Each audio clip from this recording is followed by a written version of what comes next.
Namun Allah berikan kenikmatan ini tidak menuntut bayaran di muka. Bayarannya di akhir dengan kita melakukan semua perintah Allah Subhanahu wa taala. Dan Tuhan yang sebegini istimewa mengatakan, "Wa may yattaqillaha yaj'al lahu makhraja wa yarzuqhu min haitsu la yahtasib." Kalau kamu takut kepada saya akan kasih kamu jalan keluar. Dan saya akan kasih rezeki kamu dari tempat yang kamu tidak pernah duga. Dia keluar dari rumahnya sebagai ojek online misalkan, tapi rezekinya ternyata tidak didatangkan dari aplikasinya, melainkan dari tangan-tangan yang Allah gerakkan hatinya untuk memberi, untuk menopang. Allah datangkan keberkahan di rumahnya, istrinya tidak berselingkuh, anaknya taat kepada agama. Karena kalau Allah sudah mau menghinakan orang, tidak mesti rumahnya dihancurkan. Rumah yang besar, yang megah, namun di dalamnya ada tangisan, di dalamnya ada perselingkuhan, di dalamnya ada permusuhan, di dalamnya ada anak yang tidak taat kepada kedua orang tuanya. Maka syaitan ya'idukumul faqra wa ya'murukum bil fahsya. Dalam suratul Baqarah, syaitan itu tugasnya adalah membisikkan ke dalam hati kita, menakut-nakuti kalau kita ini bakal susah. Nah, kita sudah belajar bahwa puasa ini menjadikan kita orang yang bertakwa. Kalaulah jujur kita itu pada Allah. Kalaulah betul kita menganggap Allah sebagai Rabbul Alamin, zat yang betul-betul mengurus kita, maka kita sepanjang tahun puasa. Karena puasa, apalagi kalau kita pakai waktu puasa itu untuk bersujud kepada Allah, itu lebih dekat kepada solusi ketimbang angan-angan kita bahwa masalah ekonomi kita, masalah keluarga kita itu akan selesai. Coba kita pikirkan pulang dari sini. Apa yang menyebabkan kita tidak bisa sih berpuasa tanggal 2 Syawal? Selain karena diri kita sendiri. Kita sendiri yang menghalangi diri kita untuk mendapatkan keistimewaan dikasih rezeki dari tempat yang kita nggak pernah mikir. Kita sendiri yang menghalangi diri kita untuk menjadi kekasih Allah yang bakal dilindungi sama Allah. Fa idza ahbabtuhu fakuntu sam'ahu alladhi yasma'u bihi wa basaruhu alladhi yubsir bihi wa yadahu allati yabtishu biha wa rijlahu allati yamshi biha. Kita yang menghalangi diri kita dari kemuliaan yang mana Allah akan berikan pandangan yang baik. Kita memandang hal yang halal, dijauhkan dari memandang yang haram. Itu gara-gara kita biasa puasa. Bukan hanya puasa wajib, bukan. Karena awal dari hadis qudsi tersebut, Allah sudah katakan tidak ada yang mendekat kepada saya lebih baik dari melakukan 2 hal. 1 amalan wajib, 2 amalan sunnah. Sekarang puasa Ramadan kita buat, kita tinggal buat lagi nanti puasa sunnah itu. Untuk diri kita. Kenapa kita tidak mau capek di sini? Orang tiap hari kita dibikin capek. Bapak-bapak dari awal, ya, laki-laki itu saya suka umpamakan, dia dilahirkan untuk bekerja kemudian mati, betul nggak? Saya tanya sama Anda nih bapak-bapak, Pak, kapan Bapak terakhir kali menikmati keinginan Bapak sendiri? Keinginan yang agak egois lah. Nggak ada. Karena kita sama-sama tahu bahwa tempat kita bukan di sini. Kapan terakhir kali ibu menikmati keinginan ibu yang egois? Nggak ada. Karena tempat kesenangan itu bukan di sini. Lantas di sini sudah tak senang, masa di akhirat mau tak senang juga? Lebih baik di sini senang, di sana senang, di mana-mana hatiku senang. Gimana caranya? Puasa. Kita sendiri yang nggak mau, udah gitu aja. Allah sudah bilang nanti kamu saya kasih dari tempat yang kamu itu nggak bakal nyangka, kamu saya kasih. Ini tujuan yang sangat luar biasa. Fid dunya hasanah wa fil akhirati hasanah wa qina adzabannar. Itu doa sapu jagat. Kalau kita betul-betul mau merealisasikannya, itu nggak hanya dengan kita mengangkat tangan. Tanda doa sapu jagat yang dari kecil kita panjatkan sampai kita sudah mau masuk liang lahat ini, itu terrealisasikannya kalau Anda puasa sunnah, udah gitu aja. Kalau Anda belum puasa sunnah, belum. Bib, kalau saya capek, kemudian di tengah jalan saya batal puasa sunnah, gimana? Nggak apa-apa, yang penting ada usaha. Yang penting ada kemauan dan ada basyarul asbab, ada upaya untuk menjalankan sebab tersebut. Ini supaya rezeki kita diturun sama Allah Subhanahu wa taala, karena rezeki itu kadang udah di depan mata, seperti kita bertamu di rumah orang. Prasmananya udah siap, orangnya belum datang. Bengong aja kita di situ ngeliatin tuh ayam, kebuli, kita liatin depan mata, tapi nggak bisa kita makan. Kenapa? Yang punya belum izinin. Itu nomor 1. Makanya Ramadan ini sebenarnya tujuannya, selain memang ini bulan obral pahala, surga dibuka, neraka ditutup, setan diikat. Mungkin ada yang tanya nih, kenapa setan diikat masih ada aja yang korupsi? Betul nggak? Masih ada aja yang sarain rakyat. Kadang-kadang rakyatnya juga mau sengsara, disuruh puasa kagak mau, buang sampah sembarangan. Kenapa kira-kira? 1, yang dibelenggu separohnya lagi masih gentayangan. Makanya masih ada yang kesurupan. Kalau misalkan di belakang Jin dan Jun masih ada. Nah, itu masih ada itu ya, cuma separohnya aja. Yang kedua ada murid setan namanya hawa nafsu. Nafsu ini dididik dari bulan Syawal, tanggal 1 Syawal udah dididik, bandingin cat rumah sama cat tetangga tuh. Bandingin toples nastarnya sama toples nastar tetangga. Ini toples gua kaca, kerenan toples gua dari dia. Udah dididik sama setan. Betul nggak? Datang bulan Dzulhijjah, tetangganya ada yang mau haji, paling duit korupsi. Diajarin sama setan buat ngegibahin orang, buat hasad, buat namimah, ngadu domba. Datang bulan Syaban, terakhir gurunya bilang, murid kamu udah belajar dari Syawal, belajar gibah, belajar namimah, belajar hasad, belajar marah sama suami, belajar gak bersyukur sama istri. Cakep kamu jadi murid saya 11 bulan, alhamdulillah kata dia. Saya pamit dulu sebulan, kamu jalani aja. Autopilot langsung otomatis bu, kayak mesin cuci dipencet muter aja jadi penjahat. Kalau di bulan Ramadan ini gak bisa merubah kita, gak bisa melelehkan kebekuan hati kita, saya khawatir api neraka nanti yang melakukannya. Kita ini sudah di ujung, di sini gak ada bocah kecil nih yang hadir, semua udah bau tanah semua, termasuk yang ceramah. Iya, emang kita mau di sini sampai kapan sih? Coba kita pikirin. Orang cita-citanya pengen punya rumah gede. Emang kalau punya rumah gede ditempatin selamanya di sini? Kagak. Itu sarana, bukan tujuan. Ini harus kita pahami. Ini puasa kita lagi dilatih habis-habisan sama Allah SWT. Saya berpikir dan Anda harus berpikir dan nikmat memikirkan tentang ini. Alladzina yadhkurunallaha qiyaman wa qu'udan wa 'ala junubihim wa yatafakkaruna secara konstan setiap hari mikirin apa? Fi khalqis samawati wal ard, penciptaan langit dan bumi. Emang kenapa Bib? Al alam hadithun, kullu hadith mutaghayyir, imma minal adam ilal wujud atau minal wujud ilal adam. Orang itu kalau memikirkan alam semesta, dia mikir alam ini enggak stagnan, alam ini enggak statis, alam ini bergerak. Tadinya enggak ada, besok hari ini ada, besok udah enggak. Berarti kan bukan tempat tinggal, tapi tempat meninggal. Bukan tempat tapi tempat puasa. Nggak butuh belajar fikih sampai ngoyo, nggak butuh belajar tafsir sampai puyeng, nggak usah belajar ilmu hadis, usul fikih nggak usah. Puasa cukup niatnya ba'da maghrib karena Allah, niat puasa sunnah untuk mendekatkan diri kepada Allah. Kalau pas hari Senin ya Senin, pas hari Rabunya niat puasa Daud, pas Kamisnya puasa Kamis, begitu terus. Membersihkan dia punya diri, membersihkan dia punya dosa. Bersih. Persiapan paling gampang bagi orang yang kekurangan ilmu agama itu adalah puasa. Paling enggak dia belajar untuk nahan lapar dan haus karena Allah. Yang menghalangi kita sekarang untuk makan dan minum siapa? Enggak ada. Cuma satu yang menghalangi kita, Allah. Emang ada di sini yang puasa gara-gara tetangganya? Gue mau puasa besok kenapa? Malu sama tetangga. Naudzubillah min dzalik, ya Allah. Apa yang menghalangi kita untuk makan dalam rumah misalnya? Allah. Karena kita ngerti bahwa ketika kita bisa menghalangi diri dari sesuatu yang halal, makan halal, minum halal, kita nggak makan nggak minum, deketin istri suami halal, kita nggak deketin suami istri, kita bisa menjaga diri kita dengan hal tersebut, maka otomatis kita juga harus bisa menjaga diri kita dari hal yang diharam, puasa. Ini bulan diturunkannya Al-Quran, Taurat, diturunkan suhuf Nabi Ibrahim yang tadi dibaca sama Kang Uwan di rakaat pertama surat Al-A'la itu.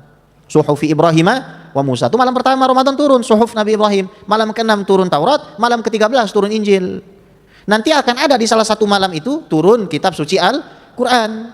Ada malam Lailatul Qadar, lebih baik dari 1000 bulan. Ibu tahu kenapa? Karena umur kita pendek. Tapi kita ternyata dicatat sebagai penghuni surga paling banyak. Umatnya nabi-nabi terdahulu 500 tahun, 600 tahun, 700 tahun. Kita kadang-kadang 40 sudah innalillahi wa inna ilaihi raji'un. Takut kan?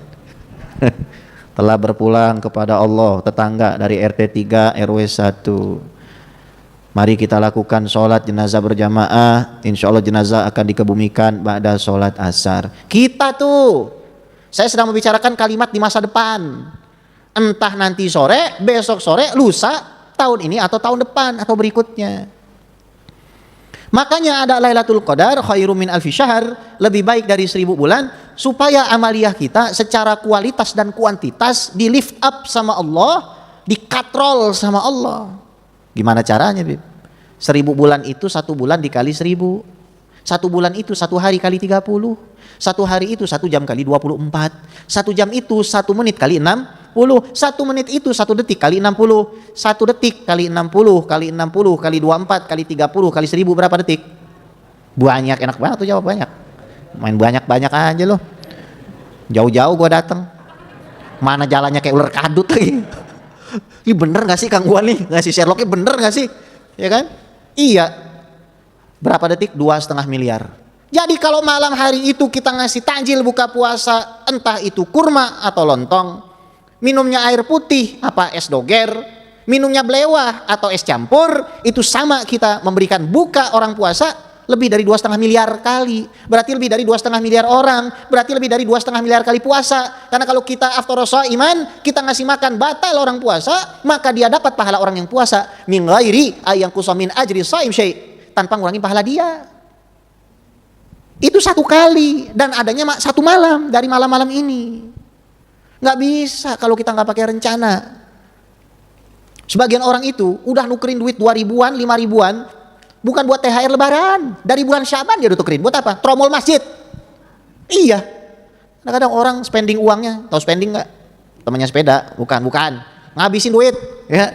Kadang-kadang orang ngabisin duitnya di lebaran. Ini orang kagak paham konsep. Pengen duit itu bermanfaat, habisinya di Ramadan. Lebaran ya pasti nanti ada, udah. Gimana caranya? Oh, itu yang bilang tadi habis. Allah yang kasih. Ini saya kasih cerita aja deh. Tahun kemarin, Ramadan tahun kemarin, saya kasih duit, enggak. Teman saya kasih duit ke saya 150.000. Sorenya saya kasih ke dia 1.500.000. Iya, nih buat kamu. Besoknya ada orang ngasih saya 15 juta. Enggak, ntar dulu, coba dipikir. Berarti kan Nabi benar. Kebaikan itu dikali lipat kalau nggak 10, 700 kah? Terus ngapain takut? Di awal tadi sudah saya kasih tahu tugas setan nakut-nakutin ente buat takut miskin. Lagian kagak bakal miskin setiap hari masukin 2.000 perak ke Nurul Iman mah. Afwan, bukan ria. Ini udah tebal segini udah habis di depan sama di sini tadi. Iya, buat apa? Buat apa? Saya berpikir, emang kalau nomor rekening saya diisi terus kagak keluar, saya bilang, buat tempat-tempat yang baik, hal yang baik, emang saya bakalan menikmati semuanya? Ada orang menikmati uang dalam rekeningnya, kagak, dikeluarin dulu. Baru bisa nikmatin ngelihat angka, tulis aja sendiri di sini. 9, nolnya 100. Sama. Kalau udah dikeluarin baru beda. Transaksi jangan sama orang, transaksi sama Allah, begitu caranya. Gini, sehat. Emaknya semangat banget, gue heran, melotot aja dari tadi kayak gini. Emang di muka gue ada apaan sih? Heran. Heran melotot gini Pak. Takut kan saya nggak bisa pulang. Iya. Sampai mana? Gue lupa tuh. Sampai mana Bu? Lu ngomongnya bareng-bareng, gue bingung ya. Apa Pak? Duit ya? Gini, tadi kita udah ngejelasin. Ini masalah puasa ya, masalah puasa. Puasa bisa ngebuka aja dari tempat yang kita nggak mikir. Kalau tempat yang kita mikir, kadang nggak datang. Pak, emang kayak gitu Pak. Kita orang Islam rada beda setelannya. Afwan ini saya sampaikan, orang Islam itu setelannya rada beda. Jangan dipikirin semua orang ini sama setelannya. Dia punya kunci ini rada beda. Bu, kunci ibu sama kunci tetangga sama nggak? Jangankan kunci tetangga, kunci rumah sama kunci kamar aja beda. Kunci rumah sama kunci motor sama nggak? Apalagi kunci orang. Beda, orang tuh ada kuncinya beda. Ya Allah Tuhan, manusia sama aja. Itu kan non muslim, kagak sholat, kagak puasa, tetap aja duitnya banyak. Beda setelan. Yang ini di setel buat kemana? Yang ini di setel buat kemana? Kan begitu. Kuncinya beda. Puasa. Itu ibu-ibu yang mau keluar duluan, hati-hati sendalnya tuh. Saya curiga tuh. Coba deh tuh yang mau kena coklat tuh. Awas tuh. Astagfirullahalazim. Hati-hati, bertakwa pada Allah, jangan ambil sendal. Awas, ada yang keluar lagi, awas ini ya. Ada yang keluar lagi, aku keluar duluan ini. Iya, ya. Udah. Wabillahi taufik wal hidayah. Belum, ya. Oke. Kita dikasih hidung bayar nggak? Kasih mulut. Ini rejeki dikasih duluan macam warung Padang. Makan dulu. Habis itu baru Bayar mata, baca Quran, bayar mulut, baca Quran, bayar tangan, cari halal, bayar kaki, pergi ke masjid. Betul? Betul? Alhamdulillah. Ada rezeki, kita bayar duluan. Gimana caranya ya biar bisa umroh sama haji? Kata Habib, puasa nih bisa dapat jalan yang nggak disangka. Puasa. Nggak nyampe setahun ada orang bilang, ini sebenarnya udah pernah umroh, cuman ana pengen dapat pahala umroh, ente belum umroh, ana umrohin. Percaya nggak ada orang kayak begitu? Percaya. Mau nggak jadi orang kayak begitu? Kagak gerak, lo maunya ketawanya kenceng banget. Kagak gerak, rezekinya gerak nyamperin dia. Makanya orang sama-sama ngojek, sama-sama narik, sama-sama jadi pegawai, karyawan. Tapi dilihat mukanya beda. Yang satu butek stres, yang satu santai aja. Itu saya setiap datang paket itu menyimak wajah-wajah itu. Tapi semuanya kita senengin lah, semua kita senengin. Semua kita berusaha senengin. Makanya kita punya air minum botolan itu khusus di depan. Kita langsung kasih buat ojek online itu. Tapi kita lihat teman-teman kita di perkantoran di Jakarta Selatan, kita lihat ada yang stres banget mukanya. Kenapa? Gaji 2 digit stres, Bu.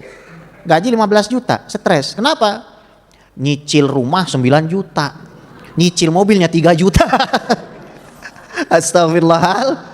Gimana kagak stres? Stres. Yang satu bersyukur, ngontrak rumah. Istrinya sabar. Yang nanti menu hari ini tempe goreng, tempe bacem, sayur tempe. Sama pepes tahu yang itu ya. Jadi pertempean tuh. Telur aja kagak masuk sama dia. Tapi happy. Alhamdulillah. Kenapa? Nggak suka ngebandingin. Dia paham tempatnya bukan di sini. Ya Allah, ada orang tuh diuji sama kemiskinan, kefakiran, bukan gara-gara miskin sama fakir, tapi diujinya pakai mata. Matanya tuh kagak bisa ngelihat orang yang lebih dari dirinya. Ini mata kita tolong dilatih, mata kita tolong dilatih, tolong dong, jangan ngeliatin yang lebih-lebih mulu. Kalau kata orang Jawa tuh sawang sinawang, yang kelihatannya tuh nggak seperti Uwan tuh, ya kan, suaranya melengking tinggi di rumah, jahe makan, Bu, orang mau jadi pelari top, latihannya 20 tahun, ibu ngeliatnya cuma 9 detik. Lomba lari 100 meter ditempuh 9 detik.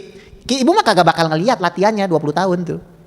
Tuh Uwan suaranya bisa lumayan, kesel tuh dia tuh bilang lumayan. Uwan tuh suaranya bisa ajib kayak begitu. Itu latihan bertahun-tahun. Kita puasa itu kayak ngelatih apa? Ngelatih diri jadi orang yang sukses.